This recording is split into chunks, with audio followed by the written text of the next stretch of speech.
Here are some fantasy football risers across the last 5 weeks of the NFL, weeks 14 through 18. Daniel Jones averaged 19.55 fantasy points, weeks 14 through 17.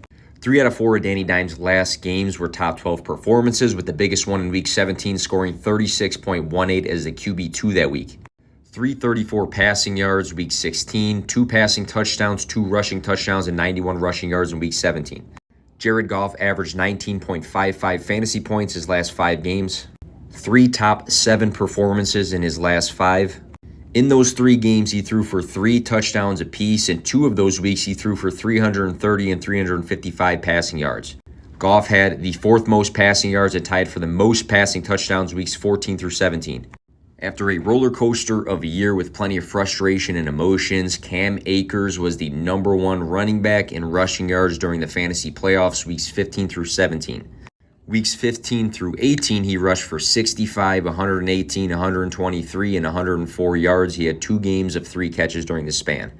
We mentioned Cam Akers having the most rushing yards during the fantasy playoffs. Number 2 was this guy, Tyler Algier. He capped off his rookie season with a season-high 135 rushing yards week 18. He had 3 top 12 performances in his last 4 games. Jerry Jeudy averaged 20.1 fantasy points per game during weeks 14 through 18. He had a massive 33.3 performance week 14, catching 3 touchdowns. Week 16, he finished with 117 receiving yards. In week 18, he had a career-high 154 receiving yards.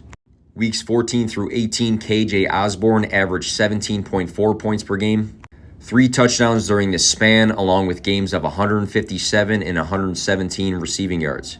3 out of 4 of his final games were top 12 fantasy finishes.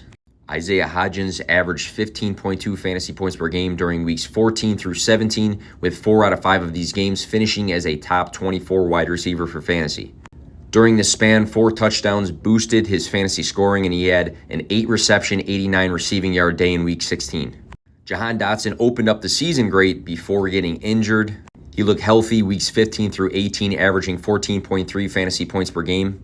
He had games of 105, 76, and 72 receiving yards during this span and caught 2 touchdowns. Weeks 15 and 16, he had back-to-back weeks over 19 fantasy points as a top 12 wide receiver in each.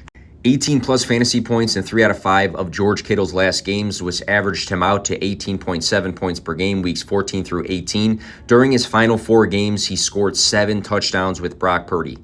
Then Evan Ingram turned in 3 straight top 5 performances, weeks 14, 15, and 16, scoring 39.2, 14.2, and 18.3 fantasy points. Massive receiving yard days during that span.